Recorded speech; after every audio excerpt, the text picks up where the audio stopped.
आज पहली बार बेंगलोर में मैं ऑटो से ट्रैवल कर रही हूँ, क्योंकि मेरी जो फ्रेंड है वो कैब में ट्रैवल कर नहीं सकते, उसको चक्कर आती है, और अगर बस में जाएंगे तो मेरी चक्कर आएगी। ये भगवान क्या जुल्म है। और हम दोनों होते तो बाइक से चले जाते, क्योंकि यहाँ पे 3 लोग थे तो बाइक से भी जा नहीं सकते हैं। तो हम आ गए हैं फ्रीडम पार्क में। तो सबसे पहले बता देती हूँ ये फ्रीडम पार्क कहाँ पे है। ये फ्रीडम पार्क है गांधीनगर में, जो बुद्ध टेम्पल के पास। और यहाँ पे हम अंदर आ चुके हैं।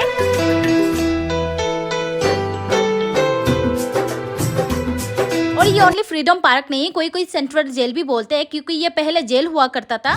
और आगे जाके हमें मिली थी यहाँ पे जामुन का पेड़, और यहाँ पे हम जामुन तोड़ने के लिए कोशिश कर रहे थे, लेकिन ये बहुत ही ऊंचाई में है तो इसलिए हम जामुन तोड़ नहीं पाए हैं। फिर हम बात करते करते थोड़ा बहुत आगे चले गए हैं, और आगे जाते जाते मेरी फ्रेंड को दिखी थी यहाँ पे फूलों का बगीचा। फिर मेरी फ्रेंड ने मुझे भी बुलाया उधर जाने के लिए, और मैं भी जा रही हूँ अभी मेरी फ्रेंड के पास। फिर मैं वहाँ पे जाते जाते यहाँ पे बहुत ही गंदा रिएक्शन एक दे रही थी, और ये भी बोल रही थी मैं काश ये मेरे रूम के पास होता, जो मैं रोज आ पाती यहाँ पे। फिर मेरी फ्रेंड ने मेरे लिए लेकर आया है फूल, और बोल रहा है कि मैं तेरी बालों में लगा देती हूँ और तू मेरी बालों में लगा दे। फिर हमने वहाँ पे 1-2 पिक्चर लेने के बाद अभी जा रहे दूसरी तरफ, एंड यहाँ पे हमें मिल गया था फिर से जामुन का पेड़, जो बहुत ही नीचे है। एंड मेरी फ्रेंड मुझे यहाँ पे जामुन तोड़ के दे रही थी मुझे, लेकिन रितु को क्या हो गया ये।